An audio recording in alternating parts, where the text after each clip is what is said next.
बिस्मिल्लाहिर्रहमानिर्रहीम। प्यारे बच्चों, अस्सलामु अलैकुम। उम्मीद है कि आप सब खैरियत से होंगे। मैं हूं आपका मुअल्लिम मोहम्मद उसामा अनस।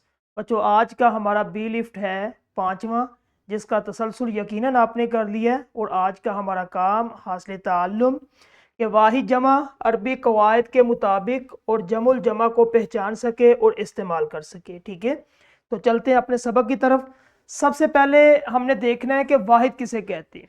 वाहिद अकेली ज़ात का तसव्वुर यानी कि उस लफ्ज़ को कहते हैं जो किसी एक शख्स, चीज़ या जगह की निशानदही करे। जिस तरह अमीर, बस्ता, किताब। कोई शख्स है, जगह है या चीज़ का नाम और एक हो, उसको वाहिद कहते हैं। जमा दो या दो से ज़्यादा चीज़ों को जमा कहते हैं। ठीक है, जिस तरह ये किताबें आपके सामने, किताब से किताबें, बस्ता से बस्ते। ठीक है, और अमर से यानी अमीर से उमरा। अब उसके बाद है जमा की इकसाम। जमा की बुनियादी तौर पे 3 इकसाम है: जमा मुकस्सिर, जमा सालिम और जमुल जमा। ठीक है, तो सबसे पहले हम देखते हैं जमा मुकस्सिर।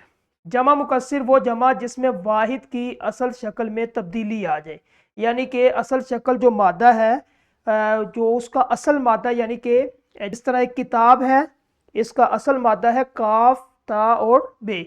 इसके अंदर तब्दीली आ जाए, उसको कहते हैं जमा मुकस्सिर। ठीक है, जिस तरह ये आपके सामने वाहिद है, काफ, ता, अलिफ, बा। अब इसकी अगर हमने जमा बनाएंगे तो कुतुब। ठीक है, जिस तरह नीचे मिसालें भी लिखी हुई है, तजवीज़ से तजावीज़। असल मादा तजवीज़ जो है, उसको जब हमने जमा बनाया तो वो शक्ल उसकी चेंज हो गई है। उसके बाद मंजर से मनाजिर, किताब से कुतुब। यानी कि जब हम जमा मुकस्सिर में वाहिद से जमा बनाएंगे तो जमा बनाते हुए वाहिद का असल सीगा, यानी कि जो मादा वो बरकरार न रहे, उसको जमा मुकस्सिर कहते हैं। जमा सालिम उसके उलट है कि वो जमा जिसमें वाहिद की असल शक्ल तब्दील ना हो। ठीक है, और उसके आखिर में मखसूस हरूफ का इजाफा कर दिया जाता है। जिस तरह सामने स्लाइड पे आपके नज़र आ रहा माहिर। अब इसको हमने जमा बनाएंगे तो आखिर में या और नून का इजाफा कर देंगे, माहिरीन। ठीक है, तो ये असल मादा बरकरार है, ये माहिर, और आखिर में सिर्फ हमने या नून का इजाफा किया तो माहिरीन बन गया। तो गोया कि ये जमा सालिम है। जमा सालिम में हमने पढ़ा था कि जिसमें वाहिद की असल शक्ल बरकरार रहे। इसी तरह मुजाहिद, मुजाहिदीन, मेज़। ठीक है, उसके बाद है जमुल जमा। जमुल जमा किसे कहते हैं, यानी कि उर्दू के अंदर एक जमा होती है, फिर उस जमा की जब आगे हम जमा बनाते हैं उसको जमुल जमा कहते हैं। वो लफ्ज़ जो पहले ही से जमा हो और फिर उसकी दोबारा जमा बनाई जाए, उसको जमुल जमा कहते हैं।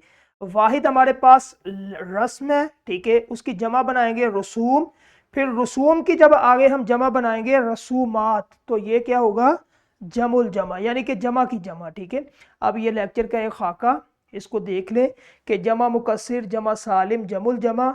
जमा मुकस्सिर में असल शक्ल बदल जाती है, जबकि जमा सालिम में असल शक्ल बरकरार रहती है, और जमुल जमा में जमा की मज़ीद जमा बनती है। ठीक है, उसके बाद हरूफ की तरतीब में तब्दीली होती है जमा मुकस्सिर में, और जमा सालिम में आखिर में मखसूस हरूफ का इजाफा कर दिया जाता है, जबकि जमुल जमा में दोहरे इजाफे का अमल होता है। नीचे मिसाल है, मिसाल हमने मुकम्मल कर दी है। ठीक है, अब आपने अपने इल्म को परखना है। देखिए, तदरीसी जांच में आपको काम दिया, इसको मुकम्मल करें। करने के बाद फिर निखार है। और इसी तरह हमारा आज का लेक्चर ख़त्म हुआ। कल इंशाल्लाह एक नए लेक्चर के साथ मिलेंगे। अस्सलामु अलैकुम।